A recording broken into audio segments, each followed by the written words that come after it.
Marcus Chun gripped the controls of his cargo ship as warning lights flashed red across the dashboard. The navigation system had failed 20 minutes ago, and now he was flying blind through an asteroid field. His cargo of medical supplies was supposed to reach the colony on Kepler Station, but that seemed unlikely now. "Come on, old girl," Marcus muttered to his ship. Just a little further. The ship shook as another asteroid bounced off the hull. Marcus could hear metal groaning under stress. He had been a cargo pilot for 8 years, and he knew that sound meant trouble. Big trouble. A massive rock appeared ahead, too big to avoid. Marcus pulled hard on the controls, but the ship clipped the asteroid's edge. The impact sent him spinning toward a small moon he had not seen before. His engines sputtered and died. Marcus watched the moon's surface rush toward him. The ground looked rocky and empty. No cities, no lights, no signs of life. At least he would not hurt anyone when he crashed. The ship hit the ground hard. Marcus was thrown against his safety harness as boxes of medical supplies flew around the cabin. The lights went out. Emergency power kicked in a few seconds later, casting everything in red light. Marcus checked himself for injuries. His shoulder hurt, and he had a cut on his forehead, but he could move. He was alive. That was something. He tried the radio, but it was dead. The main engine was offline. The navigation computer showed only error messages. Marcus looked out the cracked window at the alien landscape. Red rocks stretched in every direction under a pale blue sky. 2 small suns hung low on the horizon. Well, Marcus said to himself, this is not how I plan to spend my week. Marcus put on his environment suit and stepped outside. The air was thin but breathable according to his suit's sensors. The gravity felt lighter than Earth normal. He walked around his ship, checking the damage. The hull was cracked in several places. One engine was completely destroyed. The other might work if he could find spare parts. As he searched through the wreckage, Marcus noticed something strange. There were marks in the dirt that looked like footprints, but not human ones. They were larger, with claw marks at the tips. The prints led away from his ship toward a line of tall rocks. Marcus followed the tracks, curiosity getting the better of him. The moon was supposed to be empty according to his charts, but the prints were fresh. Someone or something lived here. The footprints led to what looked like a hunting camp. Strange spears with curved blades stuck up from the ground. Banners with alien symbols fluttered in the wind. The whole place had an organized, military feel to it. Marcus heard voices in the distance. He moved carefully toward the sound, staying behind rocks to avoid being seen. What he saw made him stop and stare. Tall, blue-skinned aliens in elaborate armor stood around a deep crack in the ground. They looked like warriors from an ancient legend, with proud faces and weapons that gleamed in the sunlight. Their armor was decorated with precious metals and strange gems. One of the aliens, obviously their leader, was speaking in a deep voice. Marcus could not understand the words, but the tone sounded sad and formal. The other aliens bowed their heads as if in prayer. Marcus moved closer, trying to get a better look. As he did, he heard something that made his blood run cold. A weak cry for help was coming from the crack in the ground. Someone was alive down there. He looked at the aliens again. They were not trying to rescue whoever was trapped. Instead, they were placing flowers and small objects around the edge of the crack. It looked like a funeral ceremony. Marcus could not believe it. Someone was alive down there, calling for help, and these aliens were giving up on them. Maybe they could not hear the cries. Maybe they thought it was too dangerous. But Marcus could hear them clearly. The human pilot looked at the deep crack, then at the aliens, then back at the crack. Every instinct told him to walk away. This was not his business. These were not his people. He had his own problems to worry about. But the cries for help continued, weaker now, but still there. Marcus thought about his sister back on Earth, who worked as a doctor. She had always told him that you help people when they need it, no matter what. It was just the right thing to do. Marcus waited until the aliens moved away from the crack. Then, he crept forward and looked down. The crack was deep and dark, but his suit's lights showed a figure lying at the bottom. It was one of the blue-skinned aliens, but smaller and wearing finer clothes. Definitely female, and definitely hurt. The trapped alien looked up at him with large, golden eyes. She said something in her own language, then tried again in broken English. "Help, please." Marcus looked around. The other aliens were walking away, still carrying their ceremony items. They really thought she was dead. But she was not dead. She was hurt, and scared, and calling for help. Marcus checked his equipment. He had rope in his emergency kit. His suit could handle the descent. It would be dangerous, but it was possible. Hang on, Marcus called down. I'm coming. The alien woman's eyes widened with surprise. Marcus began unpacking his rope and emergency gear. He might be just a cargo pilot on a broken ship, but he would not leave someone to die when he could help. As he prepared to rappel into the crack, Marcus did not know that the alien woman was Princess Sierra, heir to one of the most powerful empires in the galaxy. He did not know that her people believed the dead should stay dead once claimed by the void. He did not know that trying to save her would change both of their lives forever. Marcus only knew that someone needed help, and he was the only one willing to give it. For a human, that was enough. Marcus tested his rope one more time before lowering himself into the crack. The walls were rough and sharp, cutting into his environment suit as he descended. His helmet light cut through the darkness, showing him the injured alien woman below. She was worse off than he had first thought. A large piece of rock pinned her legs to the ground.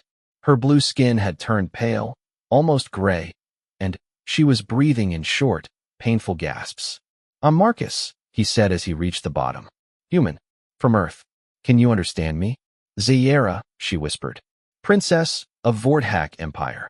Her English was better than he expected, though she struggled with each word. Marcus looked around the narrow space. The air down here smelled strange, like rotten eggs mixed with something metallic. His suit's sensors started beeping warnings about gas levels. We need to get you out of here fast, Marcus said. The air is bad. Toxic. Sierra's golden eyes widened with fear. Cannot breathe poison. Will die. Marcus felt his heart sink. The toxic gas that was only making his suit's alarms beep was apparently deadly to her people. No wonder the other aliens had given up. They probably could not even get close to the crack without dying. But Marcus was human. His people had evolved on a planet full of nasty surprises. Toxic air, poisonous plants, dangerous animals, extreme weather. Humans had learned to adapt or die trying. A little bad air was not going to stop him. Listen to me, Marcus said, pulling emergency supplies from his belt. I'm going to share my air with you. This might feel strange, but trust me. He took out his emergency oxygen mask and fitted it over her nose and mouth. Then, he connected it to his suit's backup air supply. It meant he would have less air for himself, but humans were good at making do with less. The princess breathed easier almost immediately. Color started returning to her blue skin. Better? Marcus asked. She nodded, looking at him with wonder. You risk death for stranger? Where I come from, that's just what you do, Marcus said. He started examining the rock that trapped her legs. It was heavy, probably too heavy for him to lift alone. But humans were also good at using tools. Marcus pulled out his emergency crowbar and a small hydraulic jack from his repair kit. Every cargo pilot carried basic tools for fixing things that broke in space.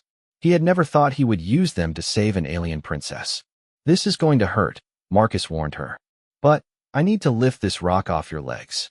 Sierra gripped his hand with surprising strength. Do it. Marcus positioned the jack and began pumping.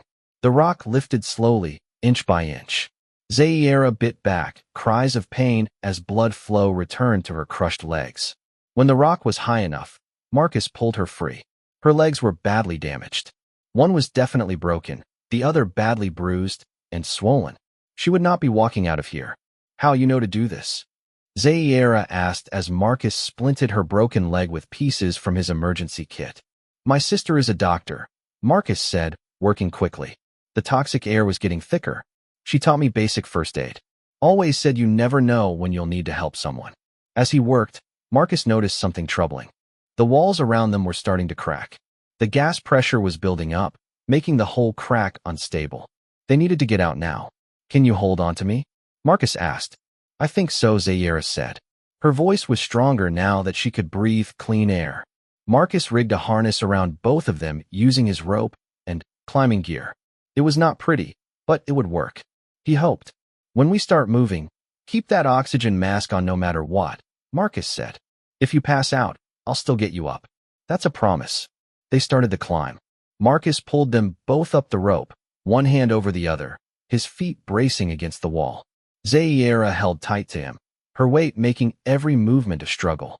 Halfway up, Marcus's arms began to burn with exhaustion. His air supply was running low from sharing with the princess. The toxic gas was making his eyes water even through his helmet's filters. A human from a safer world might have given up, might have decided it was too hard, too dangerous. But Marcus came from Earth, where giving up meant dying. Humans did not quit when lives were at stake. Cannot go further, Zaira whispered. She was getting weaker as her injuries caught up with her. Yes, we can, Marcus said firmly. Humans don't know how to quit. My grandmother used to say that when humans decide something is going to happen, the universe better get out of the way. He kept climbing. One hand, then the other. One foot, then the next. His muscles screamed in protest, but he ignored them. Below them, the crack groaned and shifted. Rocks fell into the depths where they had been trapped. When Marcus finally pulled them both over the edge and onto solid ground, he collapsed. His air supply was nearly empty. His arms felt like jelly, and every part of his body hurt. But they were alive. Zaira lay beside him, still breathing through his oxygen mask. She was unconscious now, but her pulse was strong. Marcus had done it. He had saved her. As he rested, Marcus heard voices approaching. The other aliens were returning, probably to finish their funeral ceremony. They would be very surprised to find their princess alive. Marcus sat up and looked at the unconscious alien woman he had risked everything to save. He still did not fully understand what he had gotten himself into. He did not know about Vorthack culture or their laws about death and honor. He just knew that someone had needed help, and he had been able to give it. For Marcus, it really was that simple. Humans helped each other. It was what they did. The voices were getting closer now. Soon, Marcus would learn that saving Princess Sierra was only the beginning of his problems. But, for now, he was content to sit in the alien sunlight and watch her breathe. The Vorthack guards came over the hill like a walking mountain range. They were even taller up close, nearly 8 feet of muscle and blue skin wrapped in ceremonial armor. Their weapons looked like they could cut through a starship hull.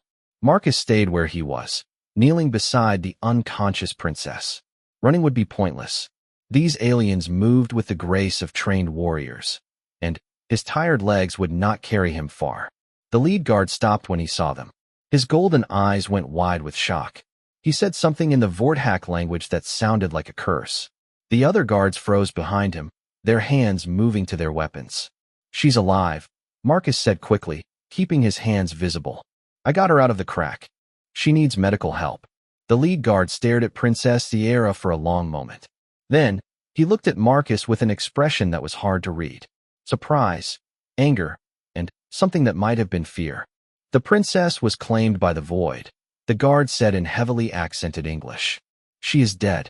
You cannot bring back the dead. She wasn't dead, Marcus protested. She was just trapped, injured. I heard her calling for help. Impossible, another guard said. Once the Void takes someone, they do not return. This is sacred law. Marcus looked from one alien face to another. They all had the same expression of shock and confusion. It was like they had never seen someone recover from an accident before. Look, I don't know about your laws, Marcus said. But she's breathing. Her heart is beating. That means she's alive, not dead. The lead guard knelt beside the princess and checked her pulse. His face grew even more troubled when he found it strong and steady. This is wrong, he muttered. The Void does not release what it claims. Yet she lives. Princess Sierra stirred and opened her eyes. When she saw the guards, she tried to sit up. Marcus helped support her, keeping the oxygen mask close to her face. Captain Vex, she said weakly. I live. The captain, named Vex, looked like someone had hit him with a hammer. Princess, how is this possible? You fell into the Void crack. You were lost to us. This human saved me, Zaira said, looking at Marcus. He climbed down into the poison air and pulled me free. He gave me breath when I could not breathe. The guards exchanged looks that Marcus did not like. They were not happy about the rescue. If anything, they seemed more upset that the princess was alive. Princess, Captain Vex said carefully. You were claimed by the Void. It is forbidden to take what belongs to death. This human has committed a grave crime. What? Marcus stood up, anger flaring. Crime? I saved her life. You stole from death itself, another guard said. You have violated the sacred order. The penalty is combat to the death. Marcus looked around at the circle of armed aliens. This was not how he had expected gratitude to work. That's insane, Marcus said. She was trapped, not dead. I just helped her get free. You do not understand our ways, Captain Vex said. When someone falls into the void, they belong to death. To take them back is to upset the balance of all things. Princess Zaira struggled to her feet, leaning heavily on Marcus for support. Captain, this human risked his life to save mine. He deserves honor, not punishment. Princess, with respect, you were dead, Captain Vex said. According to our law, you still are dead. This human has brought back something that should not exist. Marcus felt a chill that had nothing to do with the alien air. Are you saying you would rather she had died down there? I am saying that death, once claimed, must be respected, Captain Vex replied. It is the way of our people. It has always been the way. Well, it's a stupid way, Marcus said bluntly. Where I come from, we don't give up on people just because they're in trouble. The guards made angry sounds at this insult to their culture. Several reached for their weapons. But Captain Vex held up a hand to stop them. You are ignorant of our ways, human, Vex said. But ignorance does not excuse the crime. You will come with us to face judgment. And if I refuse? Captain Vex gestured to the other guards. Then, you die here instead of in honorable combat. Marcus looked at the weapons pointed at him, then at the injured princess. She was watching him with those golden eyes, and he could see she felt guilty about what was happening. This is not your fault, Marcus told her quietly. I made the choice to help. I'll deal with the consequences. The human speaks truth, Princess Sierra said to the guards. I am alive because of his courage. Does that mean nothing? It means everything is wrong, Captain Vex said sadly. The natural order has been broken. The dead walk among the living. Our laws, our beliefs, our entire way of life is threatened. As the guards bound Marcus's hands, he began to understand the real problem. This was not just about breaking a law. His rescue had challenged something fundamental about how these aliens saw the world. Their culture was built on accepting death when it came. The idea that someone could fight death and, when scared them. I'm sorry, Princess Sierra whispered as they led Marcus away. I never meant for this to happen. Neither did I, Marcus said. But I'd do it again. That's what humans do. We don't let good people die if we can help it. As they walked toward the Vorthack ship that would take them off this moon, Marcus wondered what he had gotten himself into. He had saved one person's life and somehow become a threat to an entire civilization's beliefs. But, despite everything, he did not regret his choice. The princess was alive. Whatever happened next, at least he had done the right thing. For a human, that was what mattered most. The Vorthack ship rose into the alien sky, carrying Marcus toward a judgment he did not understand, for a crime he did not believe he had committed.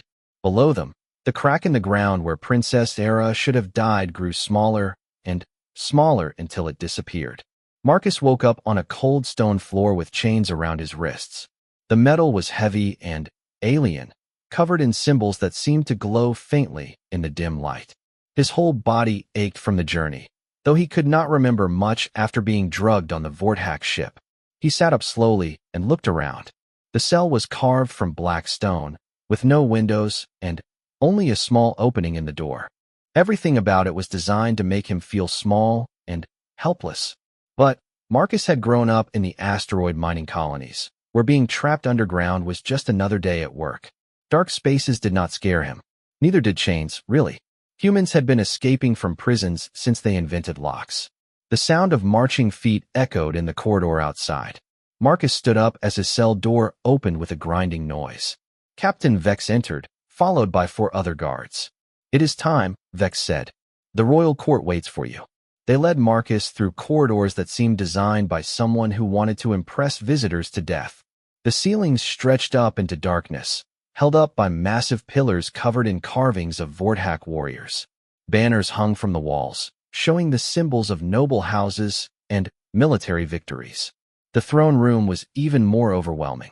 It was huge, big enough to hold a small city. Thousands of Vorthak nobles filled tiered seats that rose up on all sides like a sports arena. At the center, on a throne made from what looked like a single massive crystal, sat the Emperor. Marcus had seen pictures of alien royalty before, but Emperor Thraxul was something else entirely. He was old, maybe ancient, with scars across his blue skin that told stories of 100 battles. His golden eyes seemed to look right through Marcus, seeing everything and judging it all. The guards forced Marcus to his knees in the center of the room. The chains were heavy, but he kept his back straight. His mother had always told him that if you were going to face trouble, you faced it with dignity. "Behold the human Marcus Chun," a court official announced in a voice that echoed off the stone walls. "Accused of theft from death itself, violation of the sacred void, and corrupting the natural order of all things." A murmur ran through the assembled nobles. Most of them had probably never seen a human before. Marcus could feel thousands of golden eyes staring at him, waiting to see what he would do. Emperor Thraxul leaned forward on his crystal throne. When he spoke, his voice was like distant thunder. "Human," the Emperor said, "you stand accused of the greatest crime known to our people. You have taken from death what belonged to death. How do you answer these charges?" Marcus looked up at the Emperor, then around at all the watching nobles. He could have tried to be diplomatic, could have apologized and begged for mercy. But that would not have been honest, and humans were bad at lying about things that mattered. "Your Majesty," Marcus said, his voice clear in the huge room, "I didn't commit any crime. I saved someone's life. Where I come from, that's considered a good thing." The reaction was immediate. Nobles shouted in anger. Some stood up and waved their fists. A few even reached for weapons before guards calmed them down. Emperor Thraxul raised one hand, and the room fell silent. "You dare to say our sacred laws are wrong?" the Emperor asked. "I'm saying your sacred laws would have let an innocent person die for no good reason," Marcus replied. "Princess Ziera wasn't dead. She was just trapped and hurt. Any decent person would have tried to help her." More angry shouts filled the air. Marcus heard words like blasphemer and death thief being thrown around. But he also noticed that some of the nobles looked thoughtful rather than angry. "Silence," Emperor Thraxul commanded. The room obeyed instantly. "Human, you speak of things you do not understand. The void is sacred. Death is final. These truths have guided our people for 10,000 years. Maybe they were wrong for 10,000 years, Marcus said. Just because something is old doesn't mean it's right." A noble in elaborate robes stood up. "Emperor, this creature mocks our most sacred beliefs. It should be executed immediately." But another noble, younger and wearing simpler clothes, also stood. "Wait, let the human explain. How did he survive the void crack when our people cannot?" Marcus looked around the room. These aliens were not all the same. Some wanted his head, but others seemed curious about what made humans different. "Your people can't breathe the gas down there," Marcus said. "But humans come from a world full of poison air, bad water, and things that want to kill us. We learn to adapt or die. The air that kills you just makes me cough." "Impossible," the first noble said. "No species could survive such conditions." "You'd be surprised what humans can survive when we have to," Marcus said. "We're not the strongest or the fastest, but we're really good at not giving up." Princess Ziera entered the throne room at that moment, walking with the help of a medical device on her injured leg. The room fell completely silent as she approached the throne. "Father," she said to the Emperor, "I request permission to speak." Emperor Thraxul studied his daughter carefully. "You are alive when you should be dead. Your very presence challenges everything we believe. But you are still my daughter. Speak." Princess Ziera turned to face the assembled court. "This human saved my life when our people had given up on me. He risked his own death to pull me from the void. He gave me air when I could not breathe. He carried me when I could not walk. You were dead to us," the first noble protested. "The void had claimed you." "But I was not dead," Ziera said firmly. "I was trapped and hurt, but I was alive. This human saw what our people could not see. He did what our people would not do." "Because it is forbidden," another noble shouted. "Because it seemed impossible," Ziera shot back. "But this human does not accept impossible. While we performed funeral rites, he performed a rescue. While we mourned my death, he fought to save my life." Emperor Thraxel was quiet for a long time. When he finally spoke, his voice was thoughtful. You claim this human has abilities our people lack. He has something we have forgotten, Princess Sierra said. Hope. When faced with death, he chose to fight rather than accept. When others said it could not be done, he did it anyway. The Emperor looked at Marcus with new interest. Human, my daughter speaks of hope. What is this word to your people? Marcus thought about how to explain something so basic. Hope means you keep trying even when things look bad. It means you don't give up on people just because saving them is hard. My people believe that as long as someone is alive, there's still a chance to help them. And if that chance is very small, then you try anyway, Marcus said simply. Because the only way to fail for sure is to not try at all. The throne room was quiet as the assembled nobles considered this strange human philosophy. Some still looked angry, but others seemed to be thinking about what they had heard. The trial continued for hours. Noble after noble stood up to argue about Marcus's fate. Some demanded his immediate execution for breaking sacred law. Others wondered if his strange abilities could be useful to the empire. A few even suggested that maybe their laws needed to be examined. Marcus listened to it all with growing understanding. This was not really about him anymore. It was about whether the Vorthak Empire would stick to old ways or consider new ones. His rescue of the princess had forced them to question beliefs they had never questioned before. Emperor Thraxel finally called for silence. The court has heard all arguments, he announced. Now I will render judgment. The huge room went completely quiet. Marcus could hear his own heartbeat as thousands of aliens waited to learn his fate. The human Marcus Chun is guilty of violating our sacred laws, the Emperor said. Marcus felt his heart sink. However, his actions also saved the life of my daughter and heir. This creates a problem our laws did not anticipate. The Emperor stood up from his crystal throne. He was even more imposing standing, towering over everyone in the room. Therefore, I offer the human a choice. He may face ritual combat to the death, as our law demands. Or he may accept a life of service to the Empire, using his strange abilities to solve problems our people cannot solve. Marcus looked up at the Emperor. What kind of service? You would become an advisor on impossible problems. When our people face challenges that seem to have no solution, you would find ways to succeed where we would fail. It was better than death, but Marcus did not like the sound of spending his life as a prisoner, even a useful one. Your Majesty, Marcus said, I appreciate the offer, but I have a different idea. The court erupted in shocked whispers. Nobody made counteroffers to the Emperor. But Marcus was human, and humans had a long history of finding third options when others saw only two choices. You dare to negotiate with the Emperor? One noble shouted. I dare to suggest a solution that works for everyone, Marcus replied. He looked up at Emperor Thraxel. Your Majesty, your people are great warriors and builders. You've conquered many worlds and built a mighty empire. But you've also become so focused on honor and tradition that you've forgotten how to adapt. The room filled with angry voices again, but the Emperor held up his hand for silence. Continue, human. My people are the opposite, Marcus said. We're not great warriors. We don't conquer empires. But we're really good at solving problems that seem impossible. We adapt. We innovate. We find new ways to do things. What are you suggesting? Princess Zaira asked. Marcus could see she was following his logic. An exchange program, Marcus said. Not me serving your empire, but our people's learning from each other. You teach us about honor, discipline, and building things that last. We teach you about adaptation, innovation, and never giving up. Emperor Thraxel considered this. You propose that humans and Vorthak work together as equals. I propose that we help each other become stronger, Marcus said.